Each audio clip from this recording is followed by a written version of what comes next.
Friends, जय जगन्नाथ। नमस्कार। Welcome करुच्ची मोर YouTube channel jar ना हूँ पुष्पलता बारिक। आशा करेंगे कि आपण मैंने भलरे आ सुस्थ थे जगन्नाथ कृपार। आज मुझे गोटे भिड आपण नहीं आसी जो रेसिपीटी आनी कि बहुत पुराणा रेसिपी जोटा कि मो आई बहुत सुंदर बनाए जार ना हूँ घोरा साग।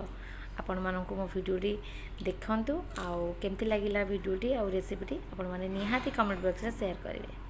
यही रेसिपी आपण मानक जो दरकार हो जो सब सामग्री से सब मुझे कही रखुच्छी। ये बहुत गुड़े सागर आवश्यकता अच्छी आ जोटा कि बाड़ी बगीचार बहुत इजिली मिल जाए।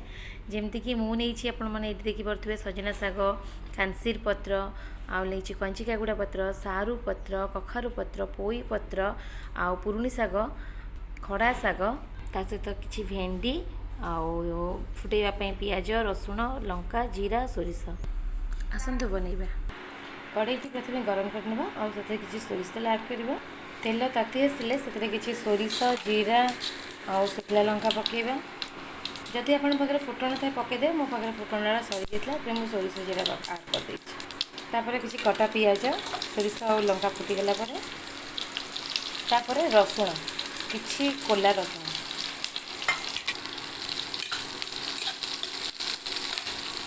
एवं किसी कटा भेंडी ऐड करवा। चुन चुन हो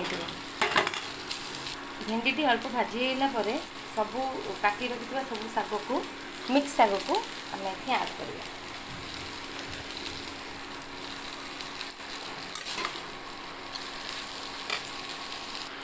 साग टी नरम हो आसिले से स्वाद मुताबक लुण देदेवे। एवं अध कप भली पानी देदेबा। यार लिड कवर दे सिझापी छाड़देबा। एबे यार लिड खोलिबा। एबे ये सागर मुख्य आकर्षण घोरा सागर जोटा कि बहुत टेस्टी बनई दिए साग को सेटा हूँ मुढ़ी आउ चाउलर गुंड। तो ये आपण साग को देखिए आप दे पारे। मुझे 2 बड़ चमच दे देछि। तो मुढ़ी आउ चाउलर गुंड आउ एथरे बिरी गुंड भी ऐड हुए।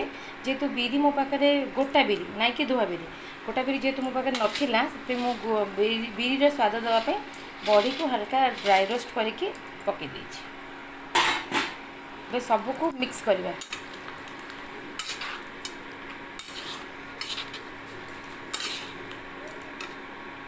मत ये चाउल गुंड मुढ़ी गुंडर बहुत कम क्वांटिटी लगिला। तो मत लगे कि आउ गोटे चमच 1.5 चमच दबार अच्छे।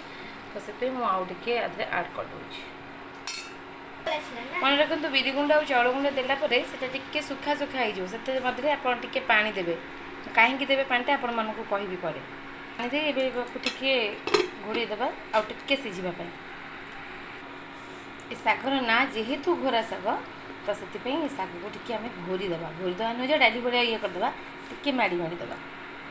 एबे प्रस्तुत हो गला घोरा साग। आर सांग मैंने आर कन्सिस्टेंसी एमती ही रखिए। आर थिकनेसटा ये रखिए। ये कौन हम ना पानी ऑब्जर्व कर नवा साग जेहतु चाउल गुंड और मुढ़ी गुंड पड़ी। एबे प्रस्तुत हो गला मो आई हाथ रंधा घोरा साग जोटा कि मु बनई। आई भाई तो स्वाद आनी पारिनी बट चेष्टा करी।